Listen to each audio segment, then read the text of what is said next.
सभी?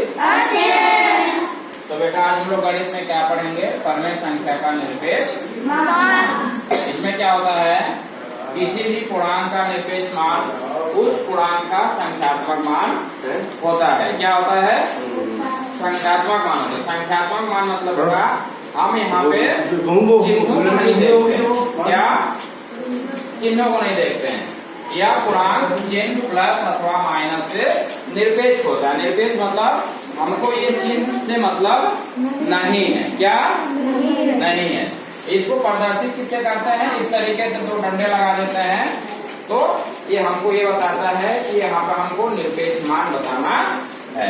इसको प्रदर्शित करने का तरीका देखो।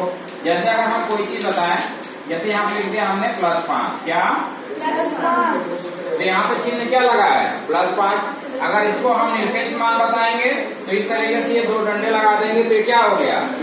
यानी कि चिन्ह हमको नहीं बताना है, सिर्फ संख्यात्मक मान बताना है। अब इसका निरपेक्ष मान क्या हो गया? 5।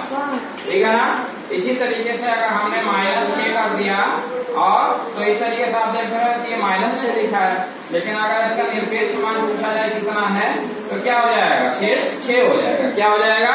6 हो जाएगा, क्योंकि हमको चिन्ह नहीं ध्यान देना, चिन्ह को नहीं देखना है। ठीक है ना? इसी तरीके से अगर कोई परमेय संख्या 5/7 लिखा है, क्या लिखा है? 5/7। अगर आपका इसमें निरपेक्ष मान पूछ रहा है तो सबसे पहले हम इसको इस चिन्ह के अंदर करेंगे। देखो ये चिन्ह लगा दिया, यानी कि अब ये क्या पूछ रहा है हमसे? निरपेक्ष मान पूछ रहा है। तो इसका निरपेक्ष मान क्या हो जाएगा? क्या हो जाएगा? 5/7। यानी कि इसका जो माइनस का चिन्ह है वो हट जाएगा। समझ गए ना? तो किसी भी संख्या या पूर्णांक या परमेय संख्या का जो निरपेक्ष मान होता है वो उसका संख्यात्मक मान होता है। संख्यात्मक मान मतलब क्या उसके अंदर जो वैल्यू है वो सिर्फ, हमको चिन्ह को नहीं देखना। ठीक है ना? समझ गए सभी?